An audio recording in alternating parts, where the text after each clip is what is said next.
พี่น้องมันอยากไปเป็นบักโปรตีนมันอยากเป็นเผด็จการมันรู้ว่าบักโปรตีนเลวทรามเหตุสงครามเข็นฆ่าคนอื่นทำลายคนอื่นลุกลานประเทศอื่นมันยังแล่นไปสนับสนุนมันยังแล่นไปหนุนเขาพี่น้องให้มันตายเจ็ดตัวโคตรทรมานเด้อพี่น้องเอ้ยนี่แหละพี่น้องคนไทยที่ฟังข้าพเจ้าอยู่นี้พวกท่านคิดแนวใดพี่น้องคนอีสานเฮาพวกท่านคิดว่าข้าพเจ้าเว้าผิดบ่คนลาวสุดแต่ว่าสื่อสุดแต่ว่าหักชาติหักพี่หักน้องหักคนไทยหักคนเว้าภาษาเดียวกันหักคนถือศาสนาเดียวกันแต่ลาวแดงนี้มันบ่มีศาสนาใดศาสนาพุทธในลาวนั้นเป็นเพียงแต่ครึ่งมือของลาวแดงลัทธิคอมมิวนิสต์ซื่อๆใดที่คนพวกหนุ่มน้อยขึ้นมาเป็นปรปักษ์ต่อพี่น้องคนไทยนั้นย้อนว่าลาวแดงมันสอนลัทธิคอมมิวนิสต์มันสอนมันบ่ให้หักพี่หักน้องมันบ่ให้หักเสื้อชาติตระกูลมันบ่ให้หักศาสนามันบ่ให้หักชาติมันให้หักตั้งแต่พรรคแต่รัฐเท่านั้นพี่น้องและพี่น้องคนไทยที่อยากคิดว่าบางคนบ่เข้าใจข้าพเจ้าเคยล้มพี่น้องคนอีสานเคยหลงไหลในลัทธิคอมมิวนิสต์พี่น้องคิดว่าลัทธิคอมมิวนิสต์ให้ความสุขพวกท่านบ่มีทางบ่มีทางลัทธิคอมมิวนิสต์บ่เคยให้ความสุขกับคนไหนให้ไปเบิ่งเกาหลีเหนือลาวแดงมันเฮ็ดค่ายเกาหลีเหนือเบื้องต้นแต่ตอนนี้มันเฮ็ดผิดไปหลายแล้วมันเห็นเขมรแดงถูกขึ้นศาลโลกมันเห็นเกาหลีเหนือถูกโลกกีดกันลาวแดงจึงเปลี่ยนยุทธวิธีน้อยเดียวเอาใจต่างประเทศลูกแข่งเลียขาต่างประเทศเพื่อจะได้การช่วยเหลือเล็กๆน้อยๆเพื่อมาประทังเพื่อมาสู้ชีวิตของมันต่อไประบอบของมันต่อไปเท่านั้นแต่การตัวการทรยศการขี้โคตรความใจดำอำมหิตมันยังฝังลึก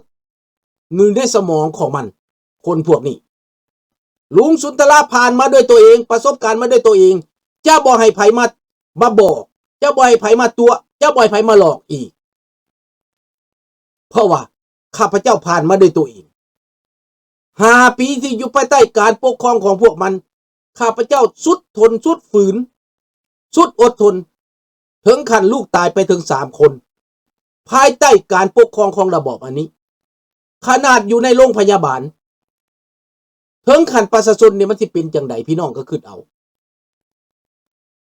อันนี้ข้าพเจ้าเป็นพนักงานเป็นพยาบาลทั้งผัวทั้งเมียยังประสบความหายนะขนาดนี้ยังเสียหายขนาดนี้คิดได้จังไดเงินเดือนบ่มี5 ปีบ่มีเงินเดือนเงินกินมันว่าอัตรากินคำว่าอัตรากินแปลว่าหยังอัตราแล้วจังกินมึงสิกินหยังก็อย่ากินมังเบิดมื้อก็ต้องกินผักเส้นหนึ่งต้มใส่ปลาก็กินกระดูกก้อนหนึ่งท่อนหนึ่งต้มใส่มะเป็นหน่วยพากันกินเป็นกองร้อยก็กินนี่แหละการกระทำของพวกมันเจ้าสบายดีเซเพนี่คือการกระทำของระบอบคอมมิวนิสต์มันใส่คนฟรีเหมือนนางทาสพี่น้องมันให้เงินเดือนนายคู่ให้ล้านกีบแต่ก่อน700,000 กีบ400,000 กีบแต่ก่อนเดี๋ยวนี้มันขึ้น1,200,000ซื้อยังได้เห็นบ่ล่ะก่อน1,975เงินเดือนของพวกข้าพเจ้าเงินเดือนของเมียข้าพเจ้าได้10,000 กว่ากีบ10,000 กว่ากีบกุ้มเดือนพี่น้องซื้อยังก็ได้10,000 กว่ากีบเห็นบ่เงิน10,000 กว่ากีบปลูกเฮือนปลูกซานได้ซื้อฝาเฮือนได้แป้นปูเฮือนได้เงิน10,000 กีบควายเถิกตัวบักใหญ่1,975ก่อน1,975มีแต่30,000 กีบทุกมื้อนี้30,000 กีบซื้อขนมก้อนหนึ่งบ่ได้ความแตกต่างมันไกลกันปานฟ้ากับดินพี่น้องเอ้ยมันไกลกันปานฟ้ากับดินพี่น้องก็เห็นเอง และเข้าใจเองว่าเป็นหยังลาวเศรษฐกิจลาวจังตกต่ำแบบนี้มันเป็นหยังมันจะเป็นอย่างซี่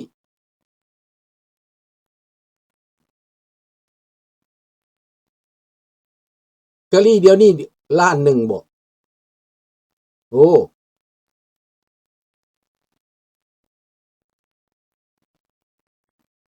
หนึ่งโนมอเพิ่นว่าลุงเบิ่งข่าวสวนผู้คำแขวงเสียงขวางอยู่บ่ก็เบิ่งอยู่แต่ลุงบ่ไปสนใจเรื่องอันนั้นหลายปานใดเนาะลุงเบิ่งอยู่เว้าเรื่องศาลเรื่องหยังตัดสินก็เว้าไปเว้ามาเว้าไปเว้ามาอยู่หั่นแหละเรื่องผลประโยชน์ลุงบ่ได้มีความคิดถึงผลประโยชน์อันนั้นเนาะผู้คำก็ได้เว้ากับเราแล้วว่าคันสิไปต่อสู้เพื่อผลประโยชน์นั้นลุงบ่เฮ็ดลุงจะต่อสู้เพื่อการเมืองเพื่อประชาธิปไตยนี้เนาะ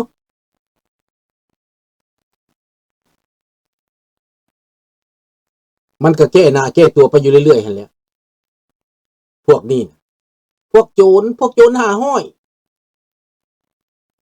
คนเสียงขวางเป็นผู้นำเขาเข้ามาเข้าอำนาจคนเสียงขวางก็ต้องได้ซิมรถอันนี้พี่น้องเอ้ยเสียงขวางซ้ำเหนือ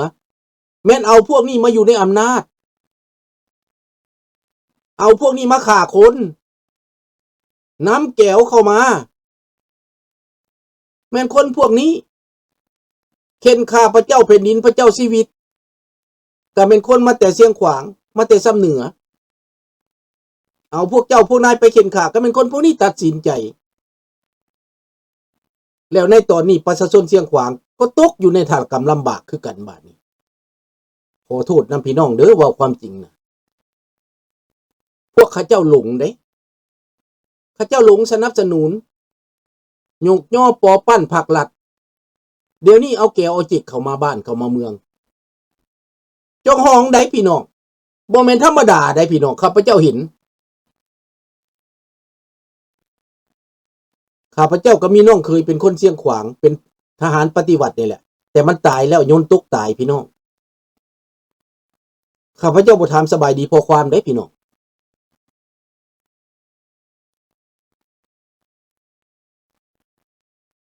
อันนี้แหละพี่น้องมันเกิดขึ้นเดี๋ยวนี้คนเสียงขวางได้หู้ตื่นแล้วได้เข้าใจแล้วคนเสียงขวางซ้ำเหนือหู้แล้วว่าเอาผิดไปสนับสนุนผิดหักหลังพระเจ้าแผ่นดินผิด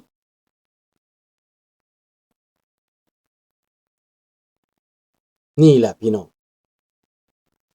แล้วคนลาวเฮานี้ถ้าตื่นตอนนี้มันสิซ่าบ่ซ่าดอกเด้อพี่น้อง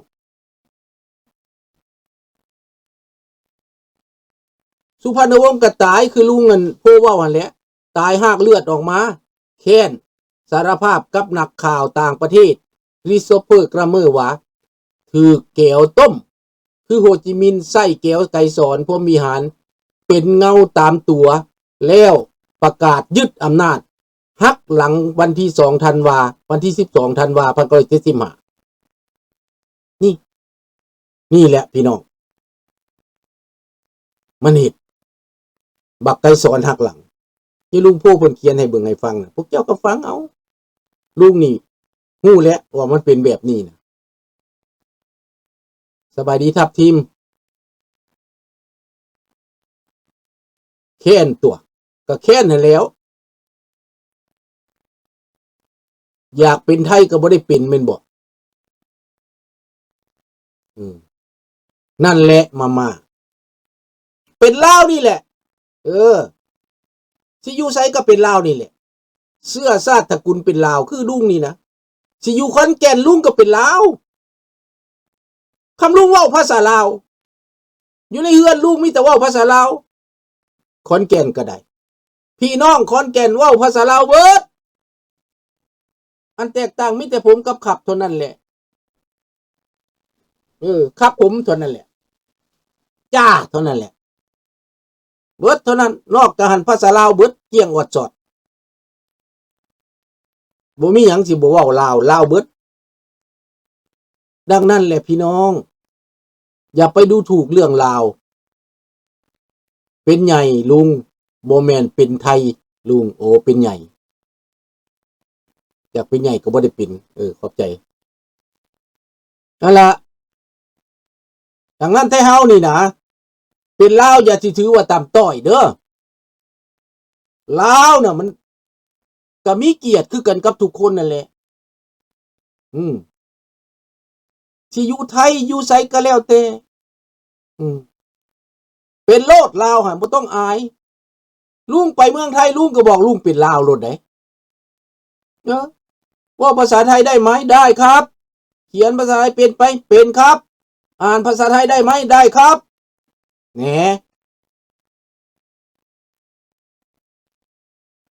ลุงถามมาถามทำไม ลังเถื่อลุงก็ถามเลยถามทำไม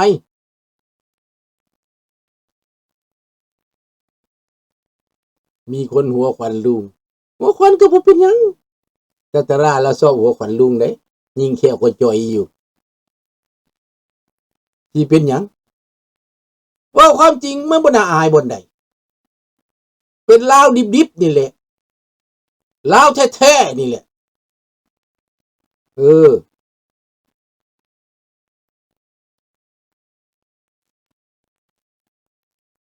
ก็แก้วแต่งตั้งมันบิดเบือนพี่น้องเอ้ยท่านพูนเงินเรื่องไก่ซ้อนนี่มันแก้วแต่งตั้งมาประวัติ100 ปีสิคืนกินลาวนะบักทองรุ่นนี่ก็เป็นเครื่องมือให้แก้วบักซอนไส้ก็เป็นเครื่องมือให้แก้วคนลาวยังสิบ่ตื่นตอนนี้สิท่าเวลาใดจังสิตื่นไปคนเบิ่งดูคันว่าบ่แม่นแก้วไปกวด DNA มามึงดูคันบ่แม่นแก้วหั่นน่ะ1,000,000%พุ่นแล้วบักซอนไส้เป็นแก้วทานเคซี่ว่าLao is all lost. Vietnamese descendants have complete control Laos. Lao language is the only one that exists for now. Isan Lao is the only people that can reclaim Lao back from the Vietnamese. แม่นถูกต้องอันนั้นนะคนอีสานต้องสู้เพื่อรักษาความลาวไว้รักษาแผ่นดินลาวไว้แม่นคนอีสานที่ยังแข็งแห้งอยู่ได้คนอีสานแข็งแห้งกว่าลาวเดิมอีกสักข้าเจ้ายังเป็นก้อนเป็นหน่วยข้าเจ้ายังเป็นพื้นที่อีสานนี้ยังรวมตัวกันได้เป็นลายล้านว่าซั่นไป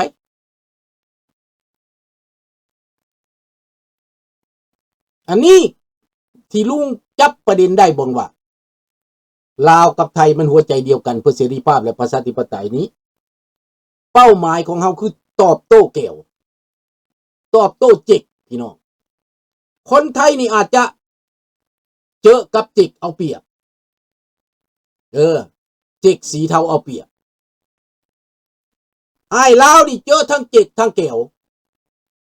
นี่มีศัตรูตัวเดียวกัน2พี่น้องนี่มีศัตรูตัวเดียวกันศัตรูตัวที่2คือความคิดเป็นเผด็จการที่เป็นศัตรูของพี่น้องเราอยู่ใครก็ได้ที่มีความคิดเป็นเผด็จการมีความคิดดูถูกเหยียดหยามอันนั้นแหละคือศัตรูของเรานะต้องเรียนรู้ว่าศัตรูของเรานั้นมันเป็นได้ทุกชาติทุกเสื้ออาจจะเป็นโซเวียตก็ได้อาจจะเป็นจีนก็ได้อาจจะเป็นแก้วก็ได้อาจจะเป็นฝรั่งก็ได้ที่เหยียดหยามดูถูกอันนั้นคือศัตรูคนที่รักเราเห็นใจเราจะเป็นเสื้อชาติใดก็แล้วแต่อันนั้นคือเพื่อนของเราอาจจะเป็นญี่ปุ่นอาจจะเป็นฝรั่งอาจจะเป็นอเมริกาอาจจะเป็นแคนาดาก็ได้ที่เขาเป็นประชาธิปไตยที่เขารักเราอันนั้นคือเพื่อนเราดังลุงจะไปมื้ออื่นนี่นะเขาจะไปล้ำลึกว่าการเป็นอพยพมาได้50 ปีนี่นะครบรอบ50 ปีได้เขาไปล้ำลึกได้เขาจดบันทึกไว้ล้ำลึก50 ปีได้มื้ออื่นนี่ลุงมีประชุมของสมาคมแต่สิ